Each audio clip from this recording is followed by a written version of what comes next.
둘째, 민주당이 추진 중인 이른바 국정안정법은 본질적으로 재판중지법입니다. 법안의 이름으로 프레임 전쟁을 벌이는 것은 과거 독재 정권의 방식입니다.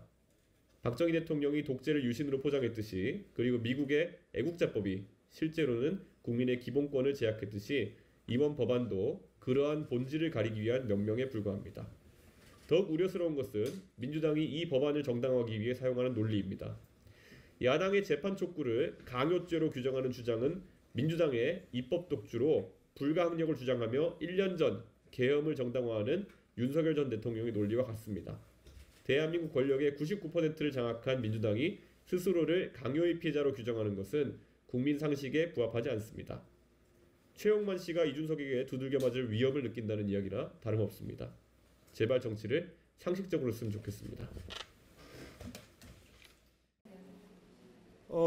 대장동 1심 판결이라는 것이 저는 사실 이재명 대통령에게 제기되었던 그 중대 혐의들, 소위 4대 혐의라고 하는 대장동, 백현동, 그리고 성남FC, 그리고 대북송금 이 네 가지 중에서 대장동이 가장 그래도 지자체장으로서의 재량 범위에 해당하는 것이기 때문에 조금 이재명 대통령이 가장 뭐랄까요? 좀 안심할 수 있을 재판이라고 생각했습니다. 그런데 당장 이 가장 그 행정의 재량 범위 내에 있었던 것 같아 보인 대장동에서도 이렇게 중형이 나온 것은 저는 이재명 대통령의 네 가지 혐의에 대한 결과가 결국 낙관적이지 않다라는 것을 방증하고 있다, 이렇게 보여집니다. 대통령이 되어서 지금 재판이 중지된 상태인 건 맞지만은 이명박 전 대통령의 사례에서 봤듯이, 그리고 이명박 전 대통령에 대해서 민주당이 얼마나 끈질기게 물고 늘어졌는지를 생각해 보면은 결국 이재명 대통령은 이 네 가지 혐의에 대해 가지고 책임을 져야 될 일이 있을 것 같다, 이렇게 생각합니다. 그리고 뭐 민주당 내 인사들이 사실 오늘도 아침에 박수현 대변인이 강요죄 얘기를 했던데요. 이건 진짜 어불성설입니다. 그리고 이거는 정치적으로도 위험한 발언인 것이,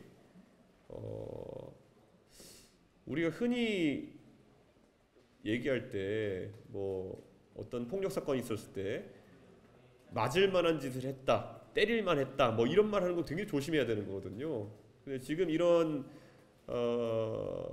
굉장히 부적절한 입법을 하면서 야당이 재판 속개를 계속 얘기해가지고 강요죄에 해당한다라고 얘기하는 것은 우선 논리적으로 말이 안 되는 것이고, 정확히 11개월 전 윤석열 전 대통령이 계엄을 강행하면서 폈던 논리랑 동일한 겁니다. 대통령이 통치행위를 하는데 자꾸 야당이 방해하니까 계엄을 통해서 풀어나가겠다. 그게 논리도 말도 안 되고 방법론도 말이 안 되는 것처럼 지금 야당이 재판 속기를 주장한다 해가지고 이런 재판 중지법 만든다 하는 것은 정말 후아무치한 그런 행동이다, 이렇게 말씀드리겠습니다. 네.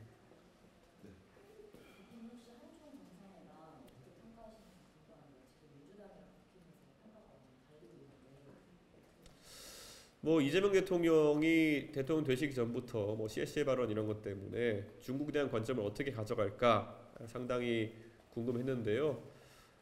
우선 한국과 중국 간의 이제 안미 경중이라고 하는 것은 이제 좀 탈피해야 된다라는 얘기까지 나온 마당에 이재명 대통령의 전향적인 입장을 가져가는 것에 대해 가지고는 1차적으로는 뭐 긍정적인 평가를 하겠습니다.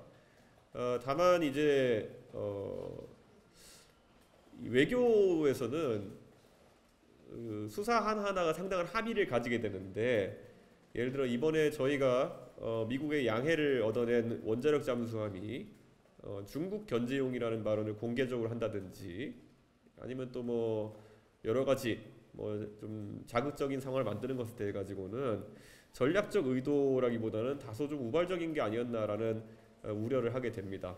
원래 우리가 원자력에 대해서 얘기를 할 때도 항상 우리는 평화적 이용을 강조해야 되는 것이 국익에 부합하는 것이고, 그리고 또 이 원자력 잠수함이라는 것도 철저하게 우리 대북 방어를 위해서 필요한 것이다라고 우선 용도를 국한해서 말하는 것이 굉장히 중요할 텐데, 어쨌든 앞으로 대만 사태나 아니면 남중국해 사태 등에 있어가지고 한국이 미국과의 어떤 내부적인 협의가 있었는지 차차 드러나겠지만은 필요 이상으로 앞서서 자극할 필요는 없다 그런 생각을 가지고 있습니다. 예, 또 혹시 질문 있습니다? 질문 더 없으시면 여기까지 하겠습니다. 예.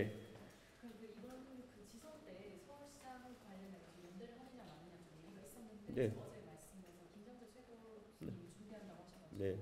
그럼 앞으로 이제 국민의힘 어떤 지역에서도 거의 연대하는 것이 어렵다고 저희는 제가 저희 당이 이제 벌써 당을 차리고 총선과 대선을 치러냈는데요. 그 과정에서 연대나 아니면은 뭐 여러 가지 얘기 나올 때마다 저희는 일관된 입장을 이야기하고 있습니다. 그리고 실제로 그 두 개의 선거를 큰 선거를 연대 없이 이렇게 치러냈고요. 그렇기 때문에 이번에도 저희가 지방선거에 있어서 기본 전략으로 저희의 독자 자강을 이야기하는 것은 그냥 수사가 아니라 저희는 실제 그에 맞춰 전략을 준비하고 지금 그런 계획을 짜고 있습니다.